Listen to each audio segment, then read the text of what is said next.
Today, I want to go in a slightly different direction because last class I gave a shout out to conservatives, and now I'm going to push up against some of the thinking of many of you who are conservatives. And I'm going to talk about some things that, for some of you, they'll be a little bit uncomfortable. For most of you, it's just completely new information. And I'll try to do it in a way that is thoughtful. Many of you, most of you, don't think a lot about history.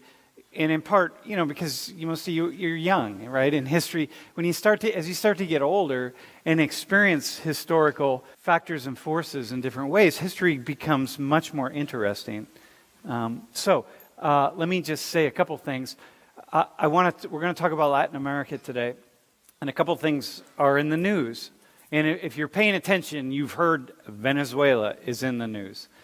And even if you're hardly paying attention, you can hardly walk past a screen or see a headline where you don't see something that we're saying about Venezuela and about the dictatorship of the Maduro government in Venezuela, which is what the administration and so many Americans are talking about, and sanctions against Venezuela.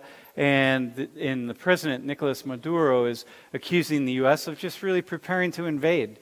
So, they're kind of shoring up their defenses, and then, we're coming back, and, now we're kind of trying to get the Venezuelan army to stage a coup d'etat against the government.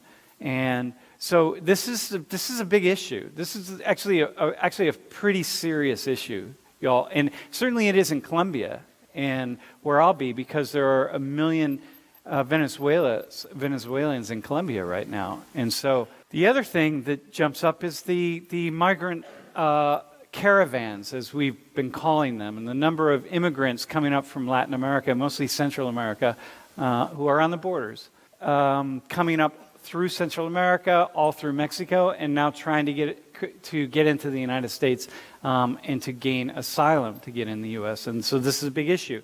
This is part of the President Trump's reason and some folks in the administration reason of building a wall and just one thing after another. And so most of us really, don't know anything about Venezuela, because why would we, right? I mean, it's well, now it's in Latin America. If I had asked half of you probably wouldn't have known that.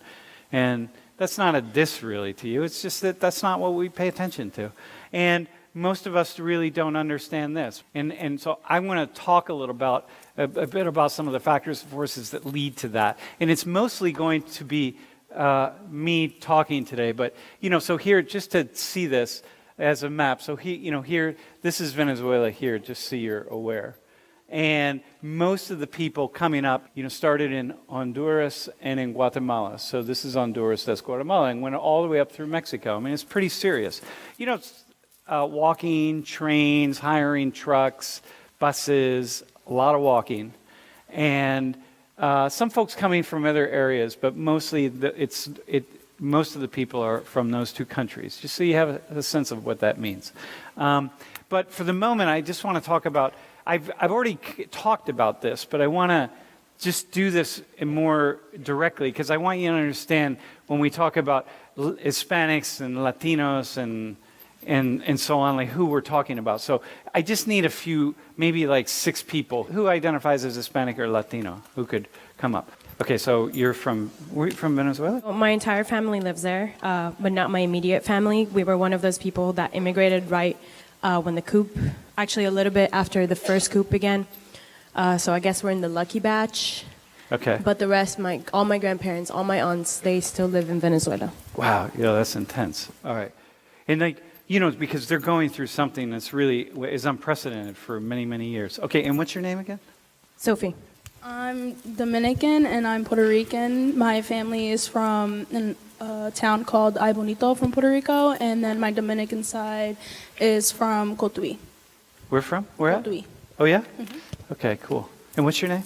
Chanelli. I'm Paola. I'm Puerto Rican, and where is your family in Puerto Rico now? yeah, I have grandparents, aunts, and uncles who live in Caguas in Puerto Rico. My name is Jasmine. My immediate family, my mom and all her sisters and brothers were from Panama. Notice the differences here, right? Like Again, I want to say this. I mentioned this in an earlier class, but I just want to lay it out.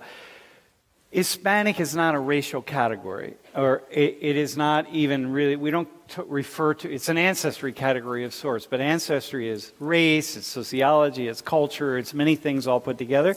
But what you'll see a lot of times, like you're applying to something like Penn State, is, are you white, Caucasian, are you black? But we throw Hispanic in there, but the truth is, it's not the same category. So here, first off, the Americas are populated by people of Asian ancestry, which is why you see, like, if I look at her eyes, you can just see this sort of, do you have Indian blood? So if we do an ancestry test, you definitely have Indian blood. Okay, so that's the first thing. Then we have African ancestry in the Americas. And so people have the idea that the slave trade involved the United States, and of course it did, but only about 500,000 Africans who were taken out of Africa ended up in North America, in what is the United States. Because in North America was a reproducing slave population. The vast majority of slaves went to Central America and South America. So, Jamaica, Haiti, Trinidad, these are all slave ports. These are fundamentally slave ports. So the Dominican Republic, right? So you have half the Dominican Republic was a slave republic run by the French, and the other half run by the Spanish. And so this is why you're from Panama, so Panama as well was a slave port. Jasmine is negrita, right? And so she's black, right? This is her African ancestry. But also, so you have black Latino, and then we have all of course, the European conquest. So your family is mostly white European? So that's a little bit interesting. My dad's from the Canary Islands. Okay. And then my mom is from... The Canary Islands is a Spanish-owned colony. Okay, go ahead. Correct. And then my mom is from all the European Caucasian areas. Mm-hmm. And so, like, if you look in Latin America, you see that, generally speaking, and this is what we're going to talk about today, it's the Americans it was a territory under conquest from the Europeans, including the Spanish and the Portuguese. So this is why, Brazil, for example, is not, technically speaking, Hispanic. Hispanic means that you draw your ancestry from Spain. And Brazilians, in the Treaty of Tordesillas, the Pope divided South America up into Brazil, which went to Portugal, and the rest of it, which went to Spain. And so in Portugal, you speak Portuguese. You don't speak Spanish. And so Brazilians are not Hispanics, but they are Latinos. It's an area under conquest. So this means white people. My dad, he's really dark-skinned. My grandfather's really dark-skinned. My grandma is white. She's blonde hair, blue eyes. Yeah. And then there's me.